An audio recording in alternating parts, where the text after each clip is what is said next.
Olá pessoal, sejam bem-vindos ao nosso curso de Álgebra Linear. Vamos para a segunda parte de transformação linear. Nessa videoaula, vamos ver outros exemplos de transformações lineares, algumas observações e algumas propriedades de transformações lineares. Então vamos começar com outros exemplos de transformações lineares. Número 1, a transformação identidade, ou seja, a transformação de V em V, onde que a imagem de V é o próprio V. Ou simplesmente I de V é igual a V. Observe que aqui no lugar do T eu coloquei o I, só para lembrarmos que estamos trabalhando com transformação identidade. Então, estou afirmando que essa transformação é linear. De fato, a transformação de U mais V é o próprio U mais V. Só que o U é a transformação de U e o V é a transformação de V. Então, portanto, aqui a primeira condição é satisfeita, né? Segunda condição, a transformação de αU é o próprio αU. Só que o U aqui, nós temos, por definição, que é a própria transformação de U. Então, a transformação de αU é igual a alfa transformação de U. Segunda condição satisfeita, então a transformação identidade é linear. Segundo exemplo, a transformação nula ou zero, a transformação de V em W, onde os vetores V do nosso domínio são levados no vetor nulo do nosso contradomínio, ou simplesmente, a imagem de V é igual ao vetor nulo, é linear, então, de fato, temos que a transformação de U mais V é igual ao vetor nulo, Então, a transformação de qualquer vetor aqui do nosso domínio é o vetor nulo, que pode ser escrito como uma soma de vetor nulo, e esse primeiro vetor nulo pode ser escrito como T de U, ou seja, a transformação de U, e o segundo como a transformação de V. Então, primeira condição satisfeita. Segunda condição, a transformação de αU é igual ao vetor nulo. E o vetor nulo aqui pode ser escrito como vetor nulo vezes o alfa, que dá o vetor nulo, E, por sua vez, o vetor nulo é a transformação de U. Então, segunda condição satisfeita, e essa transformação nula é linear. Aqui temos a representação geométrica, Qualquer vetor de V, ele é elevado ao vetor nulo lá do nosso contradomínio W. Ok? Exemplo 3. Assimetria em relação à origem, que é a transformação do R3 em R3, onde os vetores do nosso domínio da forma V são transformados em vetores da forma -V lá no nosso contradomínio. Ou simplesmente podemos escrever transformação de V é igual a -V, ou seja, a imagem dos meus vetores V é -V. Então, eu estou falando que essa transformação é linear. E, de fato, primeira condição, T de U mais V é igual, pela definição, a menos o vetor ali do nosso domínio. Então, aqui fica menos U mais V. Isso daqui é menos U, menos V. Só que menos U é transformação de U e menos V é transformação de V. Então, primeira condição satisfeita. Segunda, T de αU é igual a menos αU, por definição.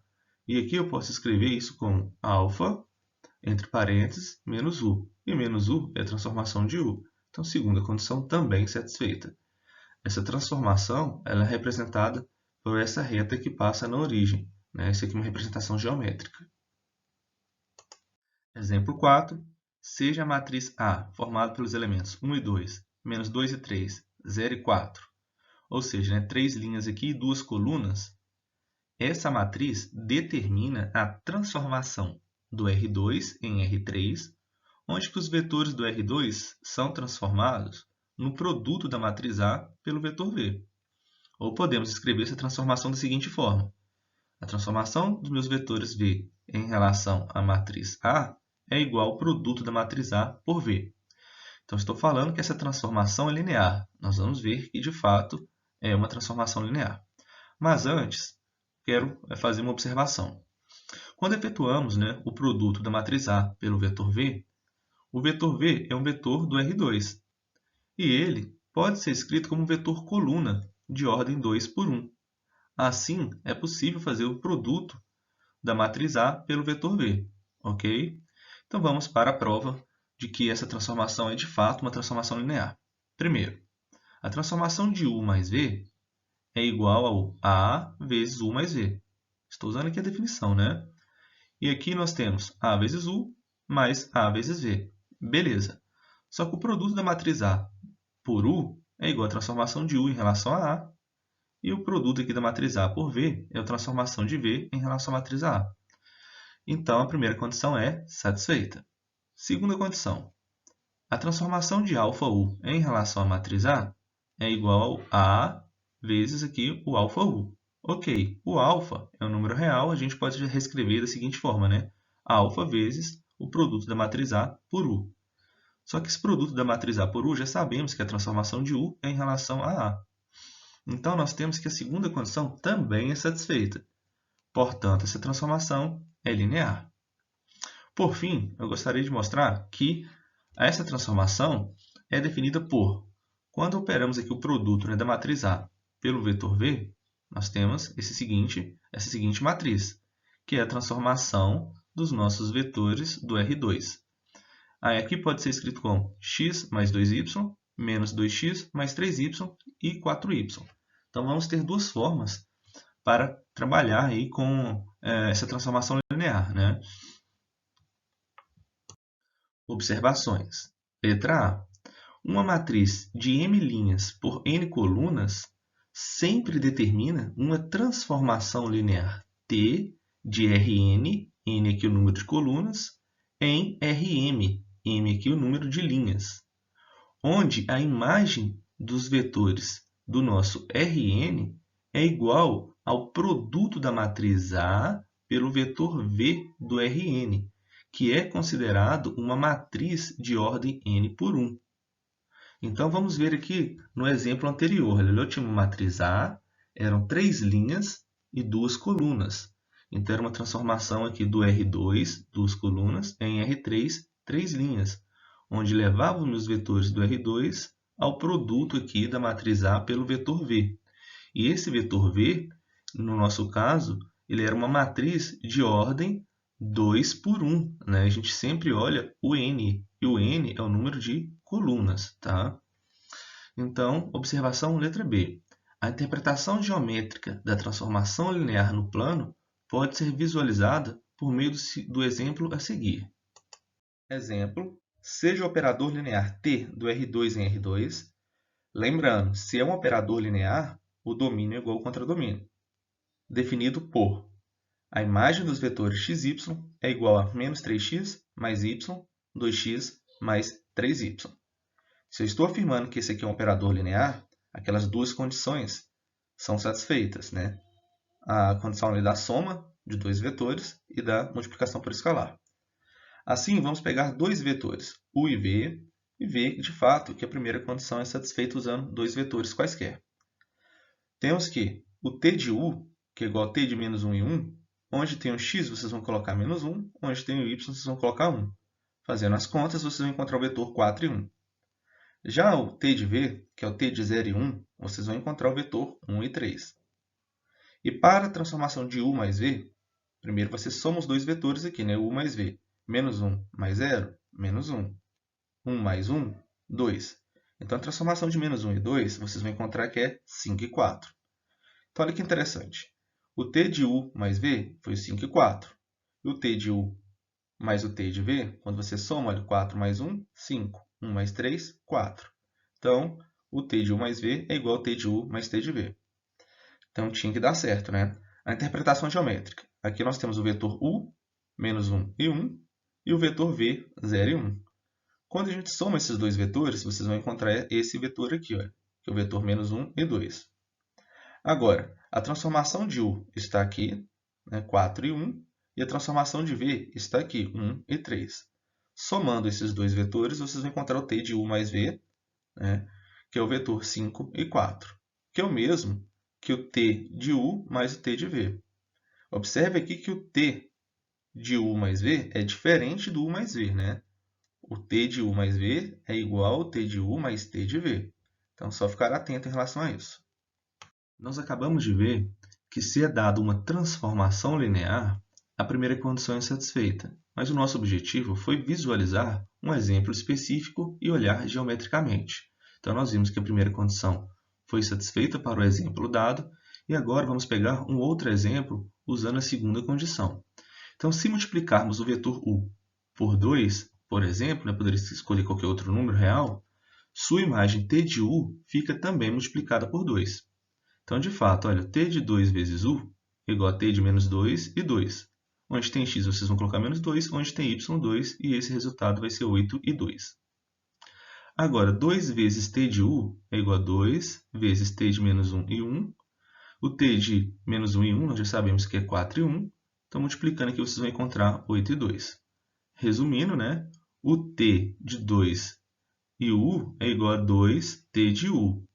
Esse fato vale para qualquer alfa real, né? Isto é, lembrando a segunda condição lá da nossa transformação linear, t de alfa v é igual a alfa t de v. E nesse exemplo que acabamos de ver, geometricamente temos o que? Olha, o vetor u, né? E o vetor 2u. Aqui nós temos o vetor t de u e o vetor t de 2u. Lembrando novamente, o t de 2u é diferente do 2u, né? O t de 2u é igual a 2t de u. Então, diz que t preserva a multiplicação por escalar. Então, nós vimos aí as duas condições da transformação linear e pegamos exemplos específicos para visualizar geometricamente. Propriedade.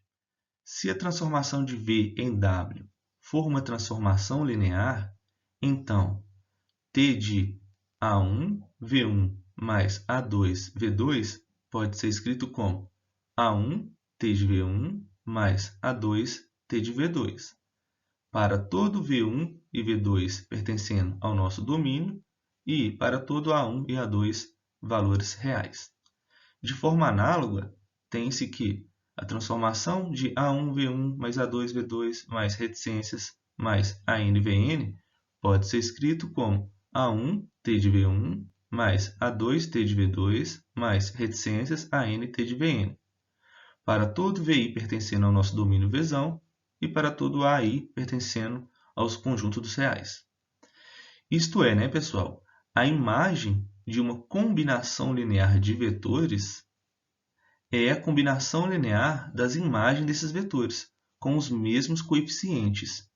E isso vai nos ajudar a resolver alguns exercícios.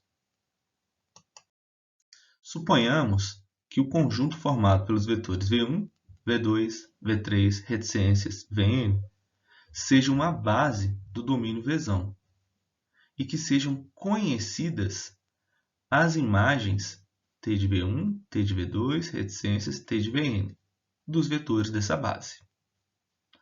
Sempre é possível obter a imagem t de V de qualquer vetor do nosso domínio Vzão, pois, sendo V uma combinação linear dos vetores da base, ou seja, né, V pode ser escrito como uma combinação linear desses vetores da base, e pela relação que acabamos de ver, se aplica a transformação que em ambos os lados você tem o t de V e aqui o t dessa combinação linear. E a transformação dessa combinação linear pode ser escrito como A1t de V1 mais A2t de V2 mais reticências AN t de Vn. Assim, uma transformação linear t de V em W fica completamente definida quando se conhece as imagens dos vetores de uma base de V. Então, vai ser possível encontrar uma fórmula para a transformação linear se temos a base de um conjunto V, né, do domínio V, e a imagem desses vetores da base. Então, vai acontecer isso em alguns exercícios, né? Nós vamos ter que encontrar essa transformação dado a base e a imagem dos vetores da base. Por exemplo, seja a transformação T do R3 em R3 uma transformação linear e o conjunto Bzão formado pelos vetores V1, V2 e V3 uma base do R3. Sendo V1 o vetor 0, 1, 0, V2 o vetor 1, 0, 1 e V3 o vetor 1, 1, 0. Determine a transformação do vetor 5, 3 e menos 2, sabendo que a transformação de V1 é igual a 1 e menos 2, a transformação de V2 é igual a 3 e 1 e a transformação de V3 é igual a 0 e 2. Ou seja, né, a imagem aqui do V3 é o 0 e 2, a imagem do V2 é o 3 e 1 e a imagem do V1 é 1 menos 2. Então, a solução aqui é fazer o quê? Vamos escrever o vetor V 5, 3, menos 2 como uma combinação linear dos vetores da base. Então, 5, 3, menos 2 é escrito como A1 vezes V1 mais A2 vezes V2 mais o A3 vezes V3. Aqui nós vamos obter um sisteminha onde vamos encontrar os valores de A1, A2 e A3. Ok. Agora vamos substituir, né? Então, a gente tem o A1, nós encontramos menos 4. O A2, menos 2. E o A3, 7. Vamos aplicar a transformação em ambos os lados. Então, vamos ter a transformação de 5, 3, menos 2 e a transformação dessa combinação linear. Então, observe que isso aqui, né, nós vimos que pode ser escrito como menos 4 vezes t de V1, menos 2 vezes t de V2, mais 7 vezes t de V3. Assim, nós vamos usar agora o nosso exercício, né, o nosso enunciado. O t de V1 foi dado que é 1 e menos 2. Beleza, t de V2, 3 e 1, e o t de V3, 0 e 2. Agora vamos fazer aqui a operação, né? A soma de vetores, e vamos encontrar menos 10 e 20. Ou seja, encontramos a transformação do vetor 5, 3 e menos 2. Então, o exercício aí foi rapidinho, né? Pessoal, eu deixei alguns exercícios. 1, 2, 3 e 4. São exercícios da videoaula anterior, né? Transformação linear parte 1 e transformação linear parte 2. Então é isso. O material utilizado foi o livro do Steinbruch, onde utilizamos as definições, os exemplos e as propriedades. Um grande abraço e até a próxima.